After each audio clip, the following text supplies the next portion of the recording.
एकटा होली गबै छी तऽ सुनू अहाँ सब। फागुन में रसिया खेले होली।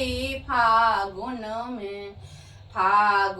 में रसिया खेले होली। फागुन में रसिया खेले होली। फागुन में किनका के हाथ रंग पिचकारी। किनका के हाथ रंग पिचकारी।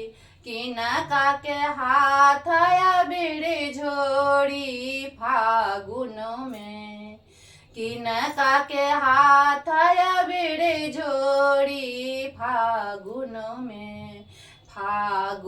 में होली खेलत रसिया। फागुन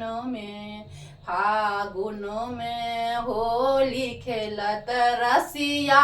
फागुन में कृष्ण के हाथ रंग पिचकारी। कृष्ण के हाथ में रंग पिचकारी। राधा के हाथ अबीर झोरी। फागुन में राधा के हाथ अबीर झोरी। फागुन में होली खेले रसिया। फागुन में होली खेले रसिया। फागुन में किनका के पहिरन पियर पीताम्बर। किनका के पहिरन पियर पीताम्बर। किनका के पहिरन लाल घघरी। फागुन में किनका के पहिरन लाल घघरी। फागुन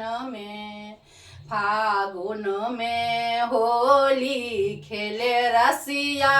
फागुन में होली खेले रसिया। फागुन में कृष्ण के पहिरन पियर पीताम्बर। कृष्ण के पहिरन पियर पीताम्बर। राधा के पहिरन लाल घघरी। फागुन में राधा के पहिरन लाल घघरी। फागुन में होली खेले रसिया। फागुन में होली खेले रसिया। फागुन में होली खेले रसिया।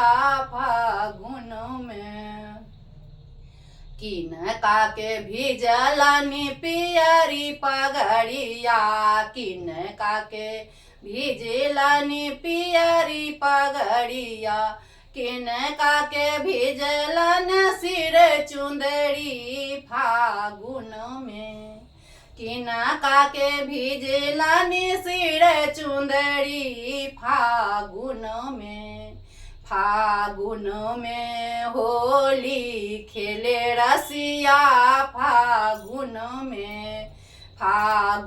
में होली खेले रसिया। फागुन में कृष्ण के भिजलनी पियरी पगड़िया। कृष्ण के भिजलनी पियरी पगड़िया। राधा के भिजलनी सिर चुंदड़ी। फागुन में राधा के भिजलनी सिर चुंदड़ी। फागुन में होली खेले रसिया। फागुन में होली खेले रसिया।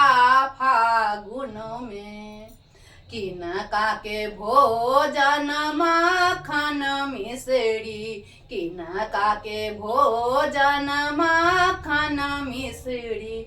किनका के भोजन खुआ मिश्री फागुन में, किनका के भोजन खुआ मिश्री फागुन में। फागुन में होली खेले रसिया फागुन में, फागुन में होली खेले रसिया फागुन में।